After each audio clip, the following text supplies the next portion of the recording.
Okay, so I'm here with Dr. Alex Sundermann, who is joining us later in the week for his Insight webinar on genomic surveillance for IPC, principles and practicalities. So Alex, hello.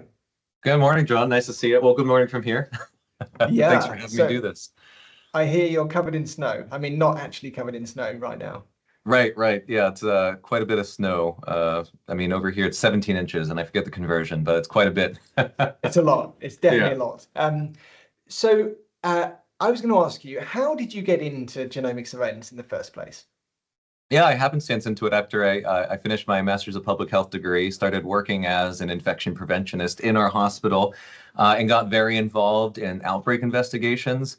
And I, really enjoyed it, and I wanted to learn more about it. So I started doing my doctoral degree in epidemiology part-time while working as an IP, and then joined my mentor and the PI, Lee Harrison's research group on using genomics to investigate outbreaks. But his approach of using a genomics first, genomic surveillance. So not necessarily waiting for the outbreak to happen, but sequencing as you go to find these outbreaks. And it was through his mentorship is when I really got into the research and where I still stand today. Okay, so give us a little teaser about what you're going to talk about on Wednesday. Yeah, so it's trying to talk about the paradigm shift of how we used to always investigate outbreaks, where we have to wait for a bunch of infections to happen and then investigate.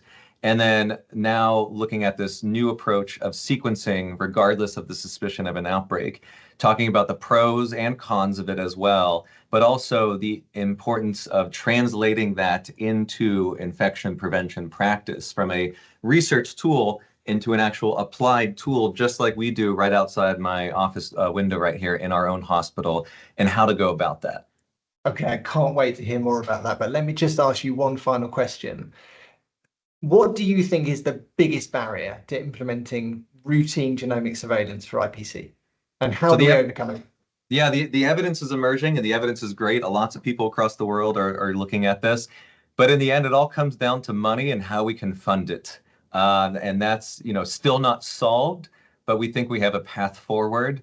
And I also have some things to, try to equip infection preventionists and hospital EPIs to approach their healthcare leadership whenever they want to have these discussions. And we'll talk about some of those tools in the webinar.